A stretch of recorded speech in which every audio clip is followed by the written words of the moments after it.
Hey now, welcome back to Lone Star Mini Restoration and my journey. Today I am talking about lapping my valves and the seats with some grinding paste and the lapping sticks.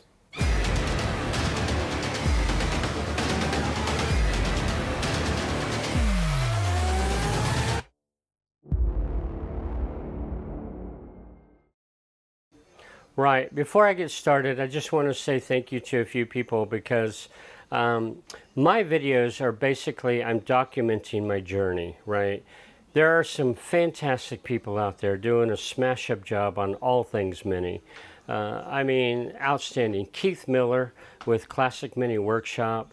The dude is just awesome. In fact, I've got his video right here on my iPad, and I was watching that before I'm starting to do my valves. I was watching one of his videos. HRE Ireland, Paul Hickey in Ireland. That dude is wonderfully knowledgeable, outstanding.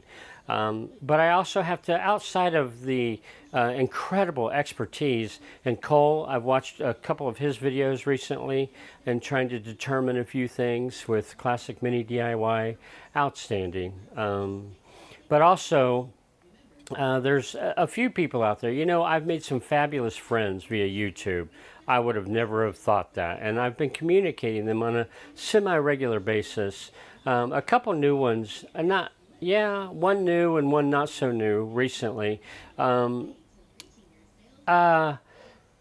have honored me with just either mentioning me in a small video clip or whatever. They've honored me, and I just want to say thank you.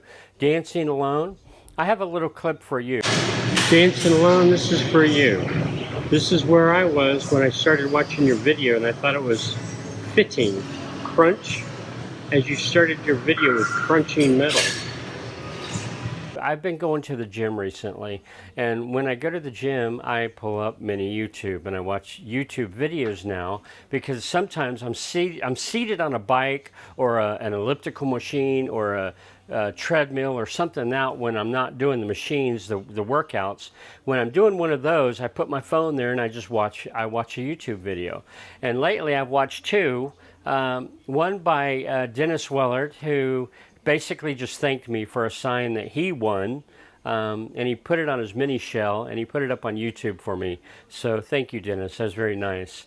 And then Dancing Alone, wonderful video on showing he's got a 67 Cooper S shell that he's converting, not for a drivable Mini, but for a parade Mini where he's going to haul disabled children.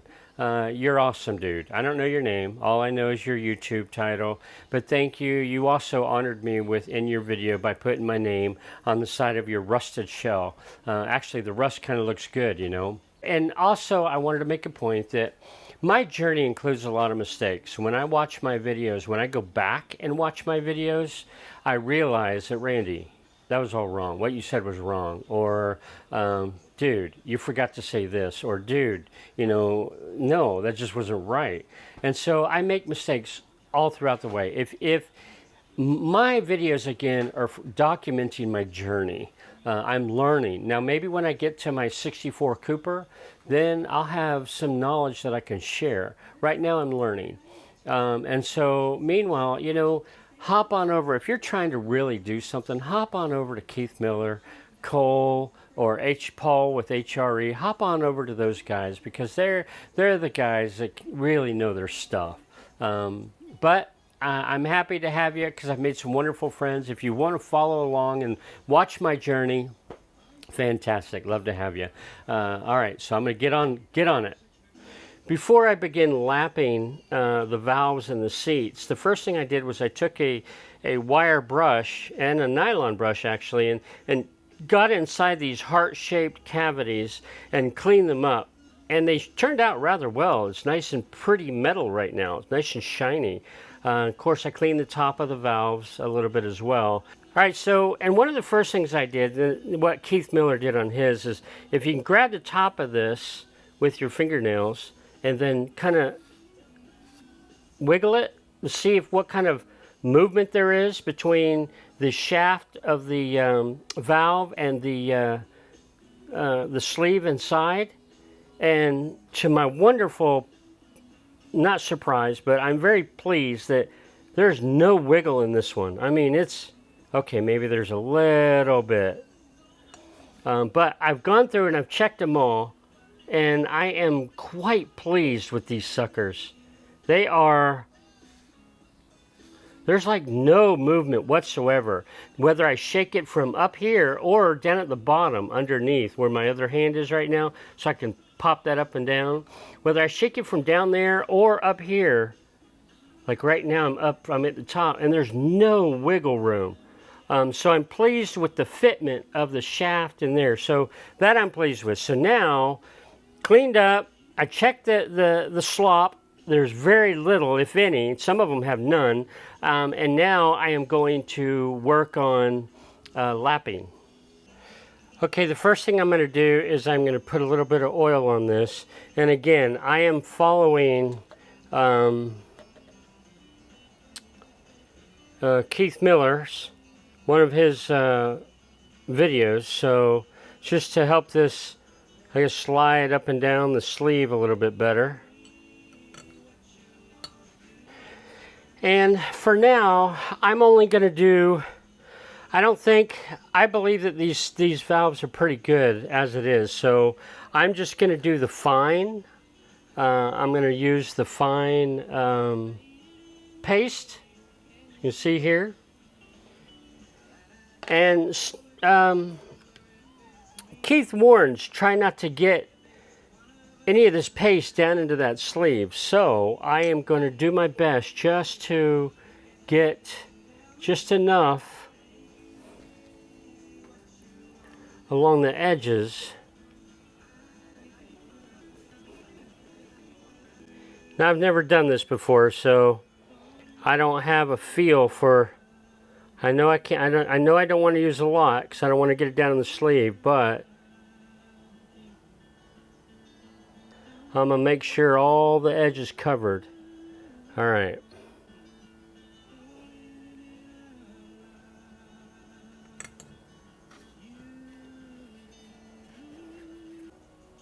So, with my lapping stick, I'm just going to,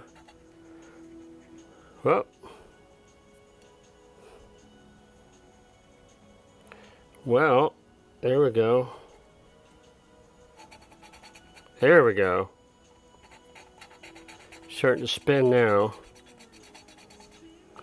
Now Keith basically said, you know, it takes about 15 minutes, give or take, per valve. And because I've not done this before, I mean, I have an idea of what I'm looking for.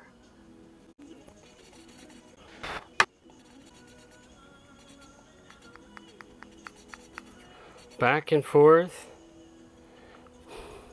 Of course, my stick keeps, the suction keeps coming off. But I guess maybe that's why it takes 15 minutes. Anyhow, I'm going to play with this one. Now that I have the idea, I'm going to turn the cameras off. I'm going to do one at least, and then I'll come back. All right, I've done my first valve lapping, and a couple lessons that I've learned. One is I had to pick a slightly different suction cup. I have two sticks. Those suction cups are too big for the exhaust. So I used the larger of this one, and once I had a good suction, man, it held the entire time, and it was wonderful. The second lesson I learned is when I'm rotating, when I'm spinning the valve, I use more of a hand. I use all of my hands, from my fingertips to the palm of my hand, versus smaller. I started off just doing this, but I found that it works much better if I use like my entire hand. So, and I was able to get a good spin on it. So, and right at it looked, and so then what I did was every few minutes, I'd say about every 5 minutes, when I was done twirling it, I'd take it out, I'd clean it all off really well. I'd kind of look at it, and then I'd apply some new paste around the edges. Then I'd clean out the cavity and then clean off the valve head. So I did that about every 5 minutes, and it looks pretty good. So now I'm going to do one inlet. I'll film it minute for minute. Actually, I'll speed it up, but I'll film it all, everything that I do, and then I'll show you the results that I'm getting.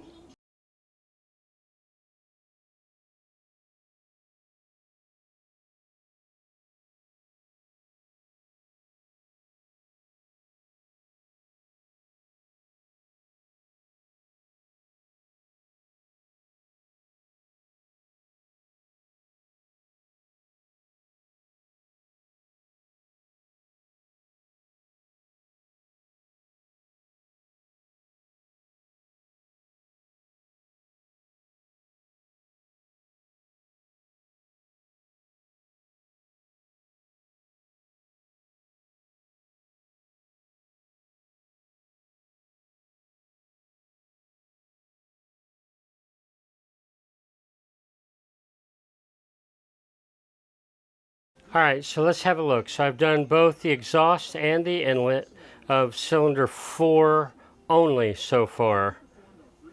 So let's start with, since I did this one first, let's start with the exhaust.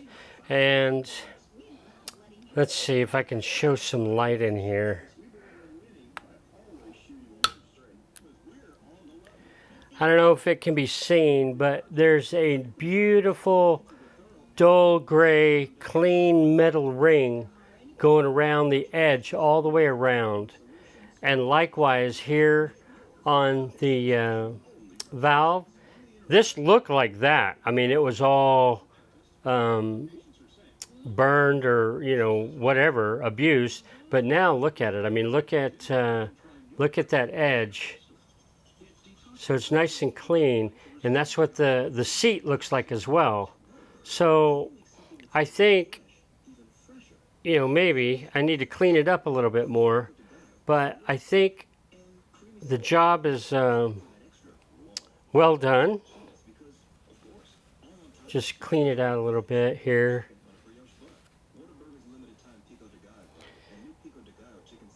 So that will help the valve seat better.